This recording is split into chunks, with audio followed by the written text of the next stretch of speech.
दोस्तों, क्यों चर्चा में है बागेश्वर धाम के युवा संत? आखिर कौन है पंडित धीरेन्द्र शास्त्री? कैसे जान लेते हैं लोगों की मन की बात? आइए आज इस वीडियो में हम सब कुछ जानेंगे, हर एक डिटेल से हम चर्चा करेंगे। तो सबसे पहले बागेश्वर धाम सरकार युवा संत पंडित धीरेन्द्र कृष्ण शास्त्री, जिनका जन्म 4 जुलाई 1996 में छतरपुर जिले के एक छोटे से गांव गाड़ा में हुआ था।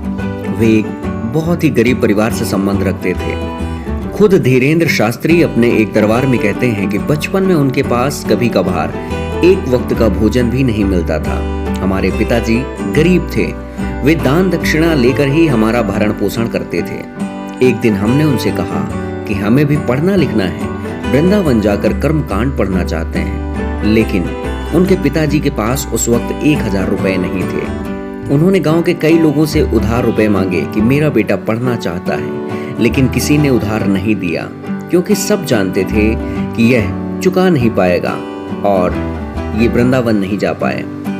धीरेन्द्र जी के पिता का नाम राम कृपाल गर्ग और माँ का नाम सरोज गर्ग बताया जा रहा है। उनका एक छोटा भाई और एक बहन भी है।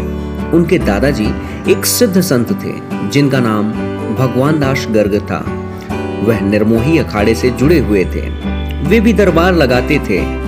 पंडित धीरेन्द्र कृष्ण शास्त्री भी अपने दादाजी को ही अपना गुरु मानते थे और उनसे ही रामायण भागवत गीता का अध्ययन करना उन्हीं से सीखा था। पंडित धीरेन्द्र कृष्ण शास्त्री ने बड़े मुश्किल हालातों में 8वीं तक की पढ़ाई अपने गांव में ही की थी। इसके बाद की पढ़ाई के लिए वे 5 किलोमीटर पैदल जाकर गंज में पढ़ते थे। वहां से उन्होंने 12वीं तक की पढ़ाई की और फिर बाद में बीए प्राइवेट किया। लेकिन बाद में हनुमान जी और उनके स्वर्गीय दादाजी की ऐसी कृपा हुई कि उन्हें दिव्य अनुभूति का एहसास होने लगा और वे लोगों के दुखों को दूर करने के लिए अपने दादाजी की तरह दिव्य दरबार लगाने लगे। हालांकि 9 वर्ष की उम्र में ही वे हनुमान जी बालाजी सरकार की भक्ति, सेवा और साधना और पूजा में करने लगे थे। कहते हैं कि इसी साधना का उन पर असर हुआ। बालाजी की कृपा से उन्हें सिद्धियां प्राप्त हुई। दोस्तों, बागेश्वर धाम आखिर क्या है, कहाँ है? आइए अब हम इसी पे बात करेंगे। छतरपुर के पास गढ़ा में बागेश्वर धाम है, जहाँ पर बालाजी हनुमान जी का मंदिर है। हनुमान जी के मंदिर के सामने ही महादेव जी का मंदिर है। मंदिर के पास ही उनके दादाजी का समाधि स्थल व उनके गुरु जी का समाधि स्थल है। यहाँ पर मंगलवार को अर्जी लगती है। अर्जी लगाने के लिए लोग लाल कपड़े में नारियल बांधकर अपनी मनोकामना बोलकर उस नारियल को यहाँ पर एक स्थान पर बांध देते हैं और मंदिर की राम नाम जाप करते हुए 21 परिक्रमा लगाते हैं। यहाँ पर आपको लाखों की संख्या में नारियल बंधे हुए मिल जाएंगे। मंदिर के पास ही गुरु जी का दरबार लगता है, जहाँ पर लाखों की संख्या में लोग आते हैं। लाखों बंधे नारियल इस बात का प्रतीक हैं कि कितने ज्यादा तादाद में लोग यहाँ आते हैं और अब तो बहुत ही प्रसिद्ध हो गया है यह दरबार। पंडित धीरेन्द्र शास्त्री आजकल अपनी राम कथा और दिव्य दरबार को लेकर बहुत ज्यादा चर्चित में हैं। कुछ एक विवादित बयानों को लेकर भी उनकी चर्चा हो रही है। कहते हैं कि उनके दादाजी की तरह छतरपुर के एक गांव गाड़ा में हनुमान जी के मंदिर के पास दिव्य दरबार लगने लगे। और आखिर वो फेमस किस प्रकार से हुए? लोग उनके दरबार के वीडियो को सोशल मीडिया पर पोस्ट करते थे और इस तरह वे धीरे धीरे सोशल मीडिया के माध्यम से लोकप्रिय हो गए।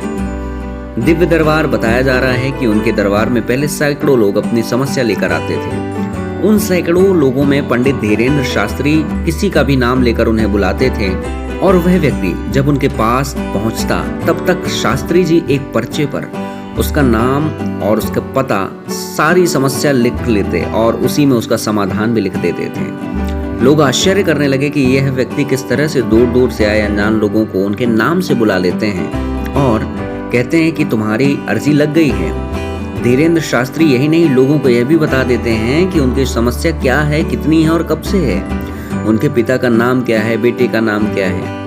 कई मीडिया चैनल वालों ने इस बात की पड़ताल की, लेकिन वह यह रहस्य नहीं जान पाए कि आखिर यह व्यक्ति लोगों के मन की बात कैसे जान लेता है। छोटे से गांव गढ़ा में जब सैकड़ों से हजारों और हजारों से लाखों लोग आने लगे तो धीरेन्द्र शास्त्री जी दूसरे शहरों में जाकर दिव्य दरबार लगाना उन्होंने प्रारंभ कर दिया। इस पर उनका कहना है कि लाखों लोगों का पर्चा बनाना संभव नहीं है, इसलिए अब हम खुद ही लोगों के पास जाकर उनके शहर में दरबार लगा लेते हैं ताकि लोगों को असुविधा ना हो।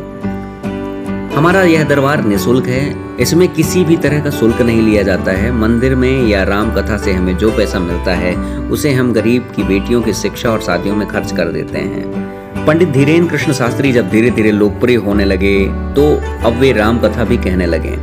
जगह जगह पर जाकर वे राम कथा सुनाते हैं और लोगों को हनुमान जी की भक्ति करने के लिए प्रेरित करते हैं। राम कथा के दौरान ही कुछ ऐसे भी बोल जाते थे जिससे कि कई बार लोग बहुत ही ज़्यादा प्रभावित हो जाते थे। हाल ही में पंडित धीरेन्द्र कृष्ण शास्त्री ब्रिटेन गए थे, जहां उन्होंने ब्रिटिश सांसदों और वहां के भारतीय समुदाय के लोगों के बीच राम कथा का वाचन किया और प्रवचन दिया।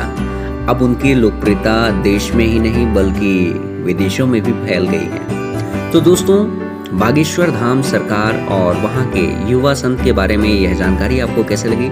जानकारी अच्छी लगी हो तो इस वीडियो को लाइक करें